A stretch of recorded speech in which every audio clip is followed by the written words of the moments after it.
Lineārs vienādojums ir tēma, kas kalpo kā pamats daudzām citām matemātikas, fizikas un inženierzinātņu jomām.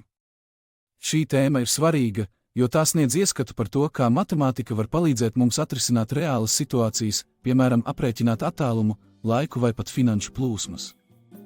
Iegaumē vienādība rodas, ja divus skaitļus vai matemātiskās izteiksmes savieno ar vienādības zīmi. Turklāt vienādība var būt patiesa vai aplama. Lineārs vienādojums ir vienādojums, kas izsaka tiešu proporcionalitāti starp diviem mainīgajiem, un to var izteikt formā a x plus b vienāds 0, kur a un b ir konstantas, nezināmie skaitļi, kurus vienādībā apzīmē ar burtu, bet x ir mainīgais, kuru mēs meklējam. Šeit ar a apzīmē koeficientu pie x, bet b ir brīvais loceklis.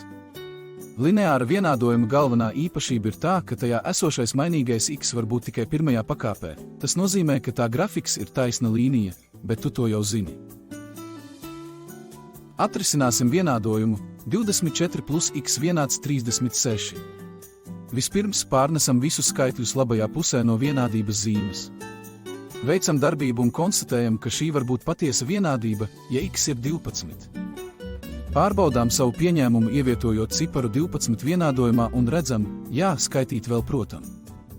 Nākamo vienādojumu risini patstāvīgi un salīdzināsim atbildes. Labi.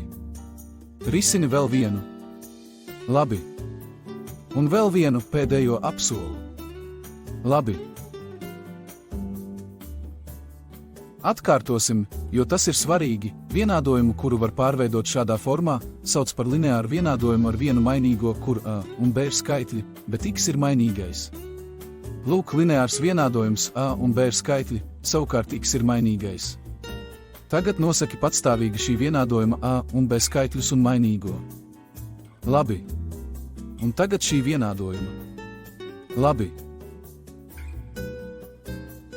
Mācoties par lineāro vienādojumu, mēs iegūstam pamatus, kas nepieciešami sarežģītāku problēmu risināšanai un attīstām loģiskās domāšanas spējas. Praktisku piemēru risināšana un interaktīvu uzdevumu veikšana palīdz nostiprināt izpratni par lineāru vienādojumu un to atrisināšanu.